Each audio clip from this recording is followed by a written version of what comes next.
Final twist to the section. Evaluate the integral of 1 over x squared plus 2x plus 6, all of that squared. This is the integral we want to do. So this might look like it doesn't fit into the section because we don't see anything that looks like a squared minus x squared or a squared plus x squared or anything like that.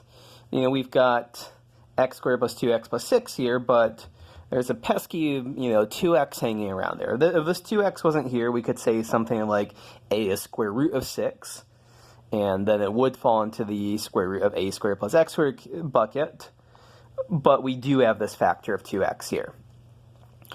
However, as it turns out, we can still use the methods for the a squared plus x squared, and the trick is that we want to complete the square. We want to write the x squared plus 2x plus 6 as something squared plus something. And here's how we're going to do this. We're going to write this as x squared plus 2x. Now we eventually are going to aim for x plus 1 squared by completing the square. And so x squared plus 2x plus 1 provides us with x plus 1 squared. Over here, we originally had plus 6, so we break this up as plus 1 plus 5. So our denominator, the x squared plus 2x plus 6 part, is really x plus 1 squared plus 5. And so the integral that we are being asked to do is 1 over x plus 1 quantity squared plus 5, all of that squared, dx. And so what we're going to do is that we're going to have the substitution. So let's take a look here. X squared plus 5.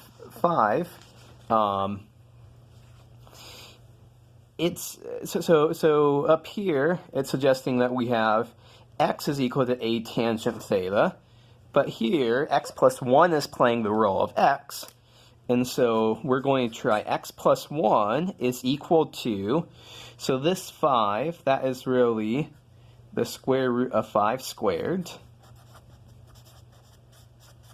So let's try x plus 1 is equal to square root 5 times tangent theta. Dx is equal to square root 5 secant squared theta d theta.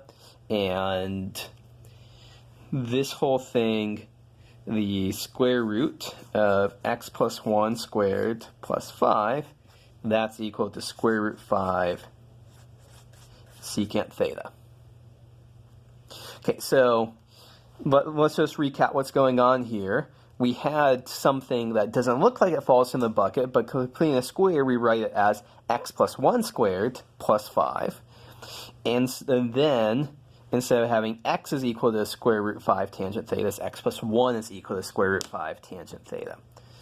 And so when we make the substitutions in, we end up with the integral of dx becomes square root 5 secant squared theta d theta. And then downstairs ends up as square root 5 secant theta. And note that we have 4 copies of this, because what do we have right now? This is x plus 1 squared plus 5. All of that squared is equal to the square root of x plus 1, to the 5, squared there, x plus 1 squared plus 5, all of that to the 4th power. So we actually have 4 copies of square root 5 secant theta there. Okay, so what cancels out? We've got 4 secant thetas downstairs, we've got 2 secant thetas upstairs. So we are left with 2 secant thetas downstairs. And we have square root 5 here, and 25 here. And so we end up with square root 5 over 25 divided by secant theta. That should feel, that should feel familiar. Divided by secant squared theta, same thing as multiplying upstairs as cosine squared theta. So we need to integrate cosine squared theta. And just to remind us, we already did this earlier in this section, so I'm just going to copy the answer right here. Square root 5 over 25 times 1/2 theta plus 1/2 sine of theta cosine theta, all of that plus c. Okay, so at this point we have to replace theta with what it is in terms of x. And so the first thing to notice is, so we have x plus 1 is equal to square root 5 tangent theta. Subtracting 1 from both sides. We don't want to subtract 1 from both sides. We want to get the theta by itself. I was trying to get x by itself, but we want to get theta by itself. So x plus 1 over square root 5 is equal to tangent theta. So we take the inverse tangent of inverse tangent of x plus 1 over square root 5 to get theta. So this is equal to square root 5 over 25 times 1/2 arctan of x plus 1 over square root 5. And now we have to figure out what are sine theta and cosine theta. And so for this one, our triangle is going to look like this, but I think it's worthwhile just to draw it from scratch in this case because of the extra x plus 1 factor. Okay, so what is going on here? If this is theta, we have a triangle where we don't have an x, we have an x plus 1 here, and our a is square root 5, and then this right here is x plus 1 squared plus 5. So this is the triangle that we want. So from this triangle, we can see that cosine theta is going to be square root 5 over square root of x plus 1 squared plus 5.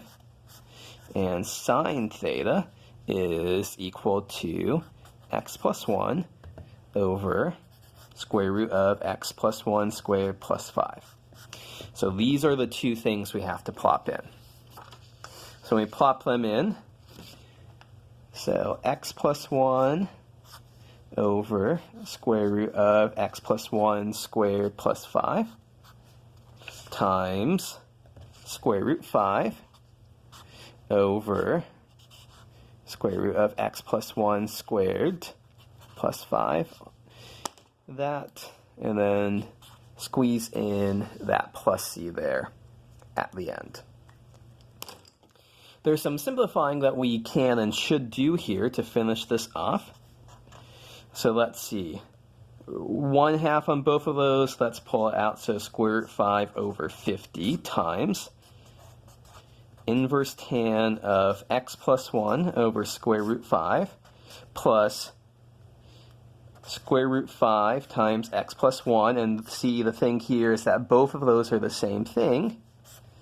And so we can just write this as x plus 1 squared plus 5, square root of that times square root of that gets rid of the square root. And there is our final answer.